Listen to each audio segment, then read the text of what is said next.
Hello everybody, welcome to my video. In this video, I would like to talk about the differences between decision tree and random forest. And this is among one of the typical questions which is asked during the data science interviews. So here rapidly, I'm going to show you what are the differences and maybe similarities. And I'm going to display also the performance using a practical demo. So the first difference that they're having is in the model creation, that a decision tree is built on the entire dataset, providing all of the features. However, on the other hand, random forest is randomly selecting the observation and randomly selecting the features to use in order to create multiple trees. And that's why it is called random forest, since we are randomly creating various number of the trees. For the final output, random forest is combining all of the trees by majority vote. So each tree actually is voting what is the final class, and the final output is going to be determined by the majority of the votes. So a class which is getting the highest number of votes is going to be considered as the output. Another method is also averaging the final result of decision trees. In terms of the performance, decision trees are prone to overfitting, which means that they learn the details of the training dataset really well. So they have low bias and high variance, which means that in the prediction on the data that they have never seen, it's going to be sometimes it's going to have a big error. So it has high variance. While random forest is vice versa. It is having a high bias. However, on the random samples, which it has never seen, it's going to have low variance. So in terms of computation, since we said that random forest is going to create multiple trees, computationally, it's much more expensive than a decision tree, since we are just building one decision tree. For the overfitting, as I said, decision tree in general is more prone to overfitting. However, random forest is preventing overfitting, since it is selecting randomly the observation and the features. Where we can use random forest and where we have to use decision tree. So if you don't care about how to explain the model, you can use random forest. Random forest is performing really well on the large data set. However, on the other hand, decision tree is easier to understand. So you can see what is the structure of one single tree, and in this way, maybe it's more interpretable. And while on the other hand, random forest is not like this, since you have multiple decisions tree, and the final output is going to be determined by the majority of the vote or averaging. So let me switch to the demo part. As usual, I'm going to use Airbnb New York dataset in Kaggle. I'm not going to go into the details of that dataset. I'm going to focus just on the part of the performance of the training in the decision tree and random forest. So at the beginning, since I have to load all of the data, I'm going rapidly reading the data, dropping the duplicates. I'm going to drop the columns that I'm not going to use. Let me check the sum of the nodes value in each column.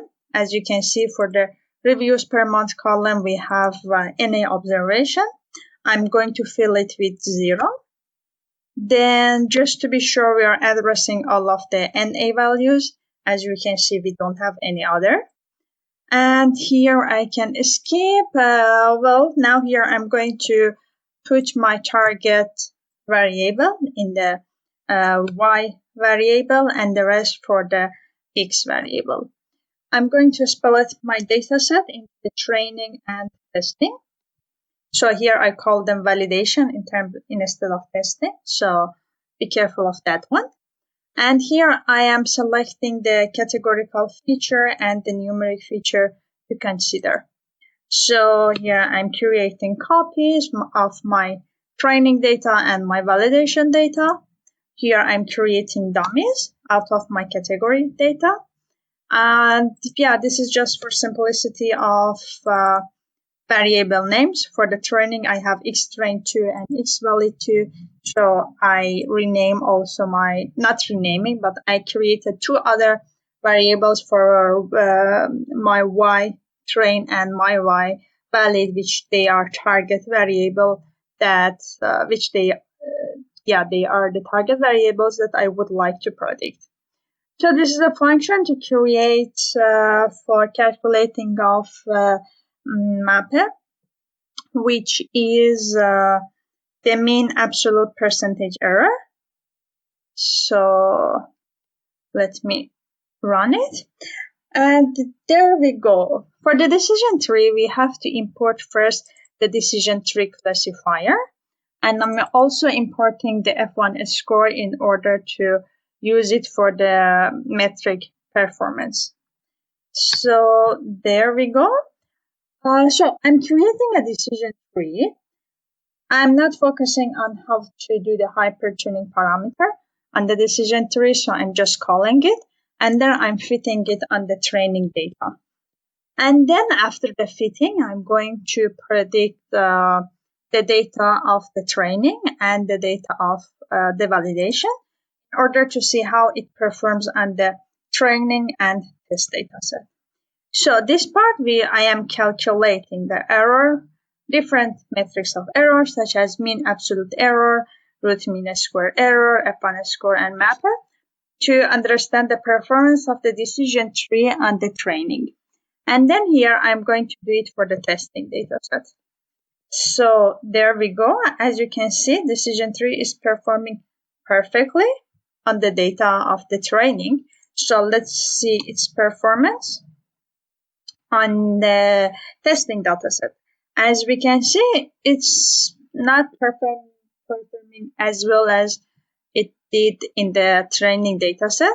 As you can see, the difference between the KPI of error, which is, in general, it's not bad, but it's not comparable to the result in the training dataset. So let me do the same for the random forest. So for the first, I'm importing the random forest classifier from the sklearn ensemble library.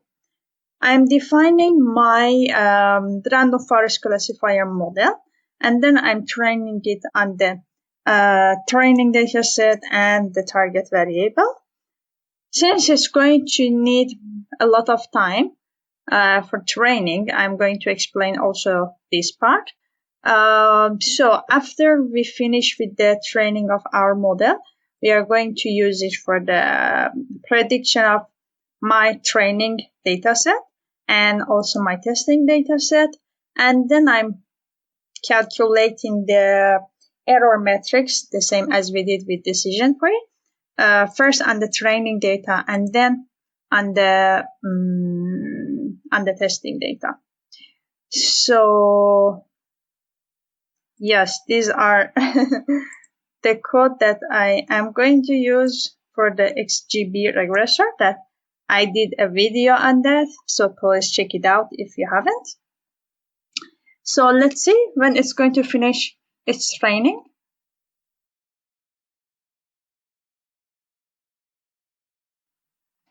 So there we go. Our random forest classifier has finished its work. So let me do the prediction. And it shouldn't take a long time, actually. So let's see. So I expect to see less error respect to the decision tree, at least on the testing dataset. So let me check if we are passing the right parameters here. I think yes, it's correct. So let's see. But still, it is taking a long time also for the prediction.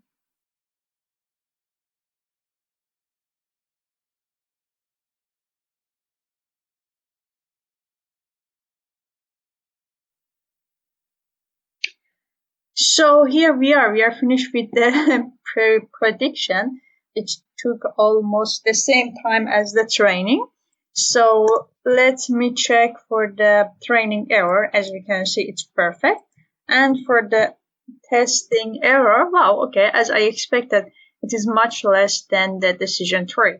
So let's focus on mean absolute error. That here we have 82 and here we have 69. Even for the other metrics, it's obviously less than what we have done in the decision tree. So that's it. I hope you learned what is the difference between decision tree and random forest, and this example helped you as well to understand the concept. So smash the like button. Hear you soon. Thank you.